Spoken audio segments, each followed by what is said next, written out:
ब्रह्मा विष्णु महेश को अजरो अमर अविनाशी मानने वाला ब्रज का एक पंडित कैसे आया संत रामपाल जी की शरण। उसमें दिया हुआ था ब्रह्मा विष्णु महेश के माता पिता कौन है। तो मैंने ये सोचा कि मतलब कहाँ से संत पैदा हो गए जिन्होंने ब्रह्मा विष्णु महेश के माँ बाप भी पैदा कर दिए, क्योंकि मैं अपने आप को बड़ा विद्वान पंडित मानता था, क्योंकि मैं कृष्ण का रोल में अदा कर चुका था, रामलीला में मैं राम जी का रोल अदा कर चुका हूँ।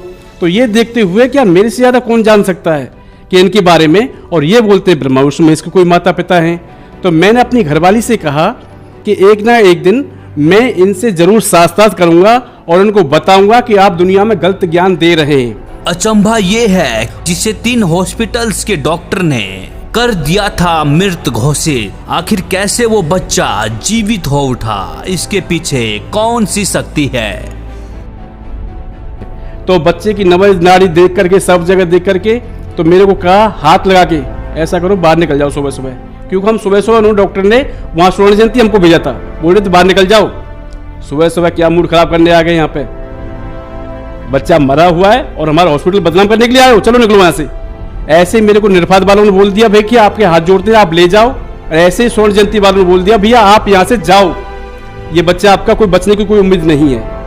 तो मैं वो बच्चा, जब उन्होंने डॉक्टर ने मृत घोषित कर दिया उस बच्चे को, तो मैंने फिर हार के यही सोचा कि हारे का सहारा मेरा सतगुरु रामपाल जी हमारा। तो मैंने वहाँ पे कॉल लगाई और ये कहा उनसे कि मेरे परमपिता परमात्मा आपकी कृपा से मेरे बच्चा हुआ है और ये बच्चा डॉक्टरों ने मृत घोषित कर दिया है। हे परमपिता, अगर ये आपकी आत्मा है, हे मालिक, तो इसे बताइए मैं क्या करूं, मेरे पास इतना पैसा भी नहीं है। तो मेरे वहाँ से मेरे को जवाब मिला कि सतगुरुदेव का जवाब आया है, सतगुरुदेव रामपाल जी महाराज का जवाब आया है कि आप इस बच्चे को लेकर के घर जाओ, इसको कुछ नहीं होगा, ये परमात्मा द्वारा भेजा हुआ बच्चा है। तो मैं सतगुरु रामपाल जी की आज्ञा से बच्चे को अपने घर लाया और रास्ते में ही बच्चे ने बोलना, रोना, दूध पीना अपनी माँ का शुरू कर दिया। तो मैं इस बात से, और मेरी मम्मी भी आश्चर्यचकित रह गई और मेरी चाची भी आश्चर्यचकित रह गई कि मतलब अभी तो बच्चा मृत घोषित था और अभी ये दूध पीने भी लग गया। तो ये परमात्मा ही की ही कृपा है जो कि आज बच्चा मेरे का स्वस्थ मिल रहा है और मृत बच्चा मेरा आज मेरी गोदी में, मेरे आंगन में हंसता खेलता डोल रहा है। जी, मेरा नाम गोविंद राम शर्मा पचौरी है। मैं मथुरा वृंदावन यूपी उत्तर प्रदेश से हूँ। मेरा गांव जौनाई है। सर क्या काम करते हैं आप? जी, मैं एक डेंटल डॉक्टर हूँ।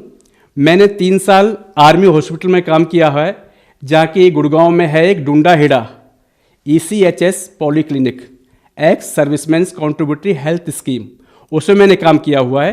सर, संत रामपाल जी महाराज से नाम दीक्षा लेने से पहले आप क्या भक्ति साधनाएं करते थे? सांसारिक रूप से मैं जो भक्ति साधना करता था तो वो ही आपकी कह देते हैं कि ना बुढ़िया पुराण, वो ही मैं करता आ रहा था। जैसे दुर्गा जी की पूजा करना, शंकर जी की पूजा करना, हमारे ब्रज में कृष्ण जी को मानते हैं तो हम कृष्ण जी की पूजा करते थे। हमारे मम्मी पापा ने, बाप ने जैसा भी हमको सिखाया, इनकी हम पूजा करते आ रहे थे, तो इन्हीं की हम पूजा करते थे। सर, आपने बताया कि आप दुर्गा जी की पूजा करते थे, कृष्ण जी की पूजा करते थे, तो इन सब भक्ति साधनाओं से क्या लाभ मिले आपको? जी, लाभ तो मेरे को आज तक कोई मिला ही नहीं, जबकि मेरे पिताजी कहा करते कि हनुमान चालीसा का पाठ किया करो। मैं ऐसी विपदाओं में फंसा जहाँ कि मैंने एक जगह पे बैठ करके 7 बार हनुमान चालीसा डेली पढ़ता था, डेली दुर्गा सप्तशती का पाठ करता था, लेकिन मेरे को कोई भी रिजल्ट हाथ नहीं आया। मेरे को किसी भी देवता ने मेरी कोई हेल्प नहीं करी। रियली बात यही है कि मैं आज तक ये नहीं समझ पाया कि अगर ये देवता है तो मेरे को सुख क्यों नहीं मिल रहा है। इनकी भक्ति साधना करने के बाद भी मेरे को ना तो कोई आर्थिक लाभ मिला, ना मेरे को सामाजिक लाभ मिला, ना मेरे को कोई नौकरी, जो पैसा जो होता है वो मेरे को कुछ भी लाभ नहीं हुआ। तो फिर संत रामपाल जी महाराज की शरण में आप कैसे आए?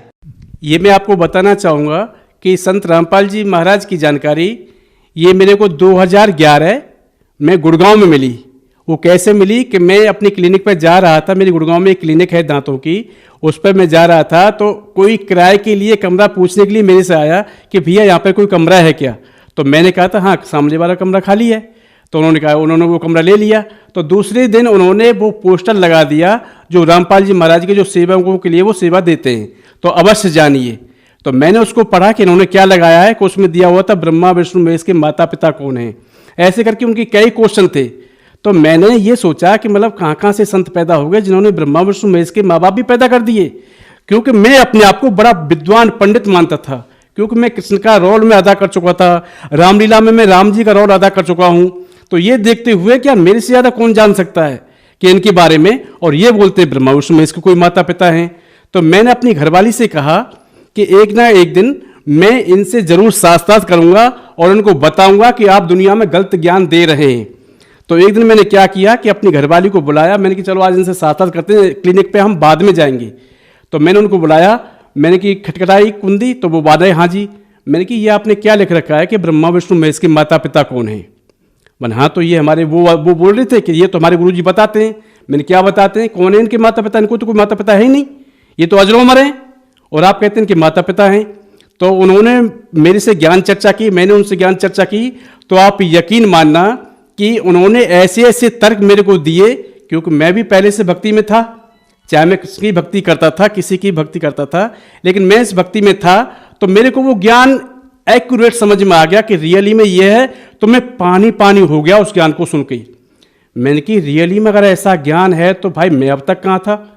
मैं क्या अवमान कर बैठा था कि मेरे अलावा कोई और भी कोई इतना ज्ञान हो सकता है कि कोई इनसे वो शास्त्र करने के लिए सोचे? तो उन्होंने मेरे को एक चिप दी और एक मेरे को ज्ञान गंगा दी। तो आप यकीन मानना कि मैंने वो ज्ञान गंगा और चिप कैसे सुनी वो मैं आपको बताता हूँ अभी।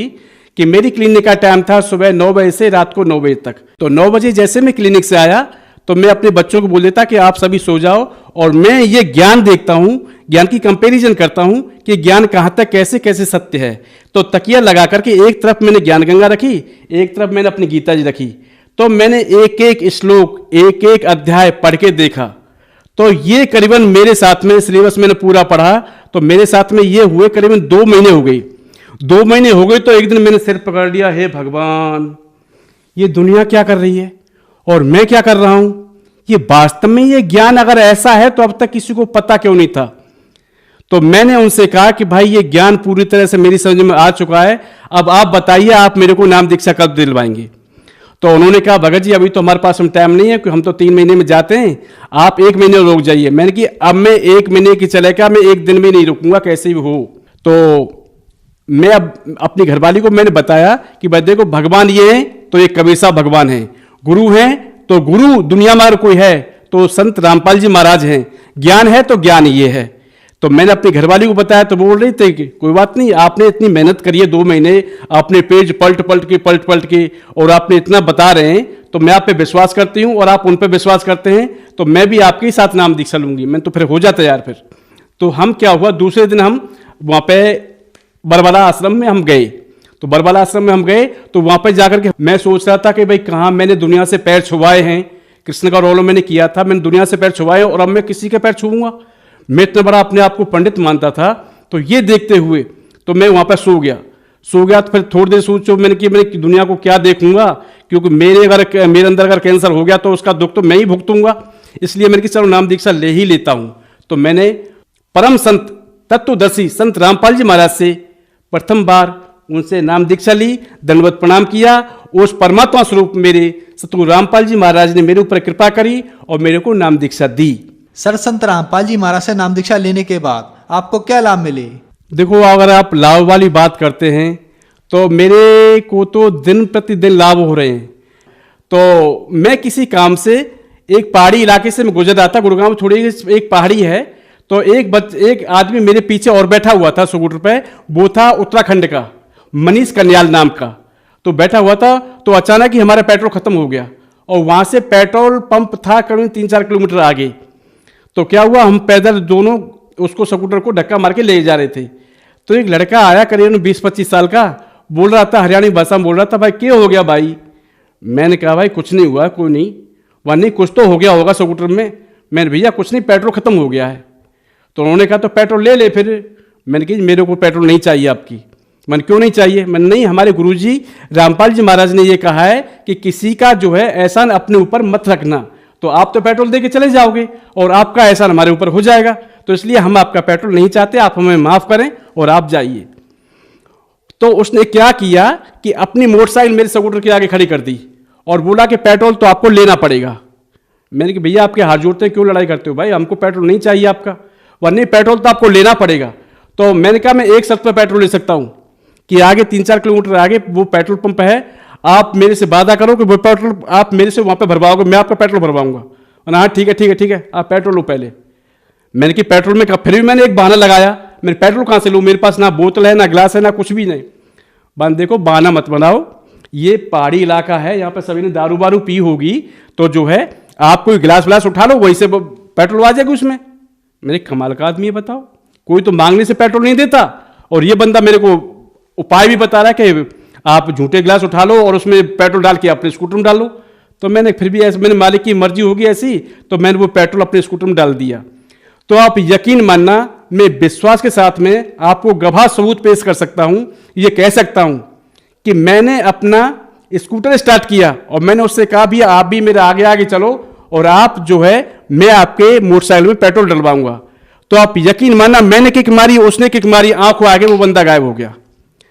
मेरे को ये भी नहीं कि कोई रोड हो कि वो गायब हो गया, और सीधा सीधा 4-5 किलोमीटर क्या है, खूब सीधे सीधे मेरे को रास्ता दिख रहा है, मेरे को वो बंदा दिखाई नहीं दिया। तो मैं तो नहीं कहता, लेकिन मैं उससे पहले मेरे पीछे वाले ने ही बोल दिया कि गोविंद जी आप कभी कभी अपने गुरु की चर्चा करते हो, रामपाल जी महाराज की, तो मैं दावे के साथ कह सकता हूं कि ये बंदा रामपाल जी ही थे जो आपकी हेल्प करके और आपको जबरदस्ती आपको पेट्रोल दे के गई। तो मैं बड़ा खुश हुआ और मैं प्रफुल्लित हुआ, है मेरे सतगुरु रामपाल जी महाराज, आपकी दया आपकी मेहरबानी ऐसे बरसते रहे इस दास के ऊपर। तो ये मेरे को लाभ हुए कि आज से करीबन महीने 15 दिन पहले की बात है कि मेरी जो घरवाली है, मेरी जो धर्मपत्नी है, तो उन्होंने नाम दीक्षा ले रखी है, मेरे साथ ही ली थी। तो उन्होंने क्या किया कि मतलब घर की कुछ सफाई करी थी, तो हमारे परमात्मा स्वरूप रामपाल जी महाराज हमारे हाथों में ना एक रक्षा सूत्र बांधते हैं और वो ये कहते हैं बेटा कि ये तुम्हारी रक्षा करेंगे और मर्यादा में रहते हुए भक्ति करना।